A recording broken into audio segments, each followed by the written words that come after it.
Les nerfs et les neurones permettent la sensation partout sur le corps humain.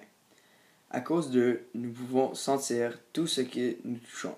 Par contre, quand quelqu'un se fait toucher par une neuropathie, il y a plusieurs conséquences, comme la sensation de la chaleur ou de refroidissement extrême et même une perte de sensation. Dans cette vidéo, nous allons présenter les causes, les conséquences et les traitements contre la neuropathie. La partie du corps qui joue un rôle important dans la neuropathie est le système nerveux central, qui reçoit les informations provenant des nerfs périphériques d'où dérive le problème. Le système nerveux central se compose du cerveau, tronc cérébral qui analyse les stimuli, l'hypothalamus qui analyse le niveau de sels minéraux, le cervelet qui maintient l'équilibre, le bulbe rachidien qui contrôle les mouvements involontaires et la moelle épinière qui relie l'organisme au cerveau. Le nerf se compose de 5 parties. Les dendrites qui perçoivent les influx nerveux, le corps cellulaire qui produit de l'influx nerveux, l'axone qui transmet l'information, la gaine de myéline qui protège l'axone et les terminaisons neuronales qui transmettent l'influx nerveux. L'espace entre une terminaison neuronale et un dendrite s'appelle synapse. La neuropathie peut empêcher les mouvements, les fonctions de sens et des organes de fonctionner. Des causes communes de la neuropathie périphérique sont certains cancers, le diabète et des problèmes de nutrition. Certains médicaments et produits chimiques peuvent aussi provoquer la neuropathie. Il y a 2 types de neuropathie, la mononeuropathie et la polyneuropathie. Les conséquences des mononeuropathies sont la paralysie, des syndromes, des infections, des désordres de tissus, etc.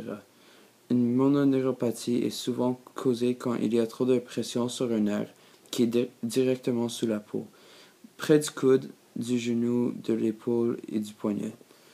Certains exemples sont le nerf médian du poignet, le nerf cubital du coude, le nerf radial du bras et le nerf musculo-cutané de la jambe. La mononeuropathie peut aussi être provoquée par la répétition de mouvements. La polyneuropathie est un peu différente. Il y a plusieurs causes de la polyneuropathie, dont l'alcoolisme, l'insuffisance rénale terminale, des maladies comme le cancer et le diabète, et des médicaments comme la vincristine et la didanosine. La polyneuropathie peut devenir très sérieuse, par exemple le syndrome de Guillain-Barré, qui pourrait apparaître quelques jours ou semaines après quelqu'un a une infection ou reçoit un vaccin. C'est un syndrome très dangereux car tu deviens paralysé à cause d'une réaction auto-immune.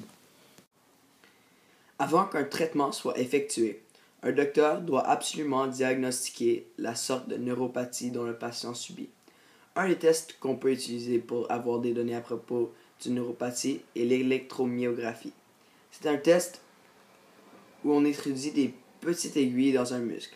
Ça permet de donner au docteur des informations sur l'activité dans un muscle. Avec ces données, nous pouvons diagnostiquer une neuropathie. Pour traiter les mononeuropathies, il suffit d'éliminer la pression exercée sur le nerf. Les polyneuropathies peuvent être traitées par la prise de médicaments qui sont spécialisés pour chaque cause. Dans le cas du syndrome Guillain-Barré, les docteurs peuvent faire des transfusions de plasmaphéreses et d'immunoglobulines. En conclusion, en grande partie, les neuropathies sont traitables et contrôlables. Aussi, les neuropathies ne sont pas dangereuses. C'est purement une réaction mentale à un phénomène scientifique du cerveau.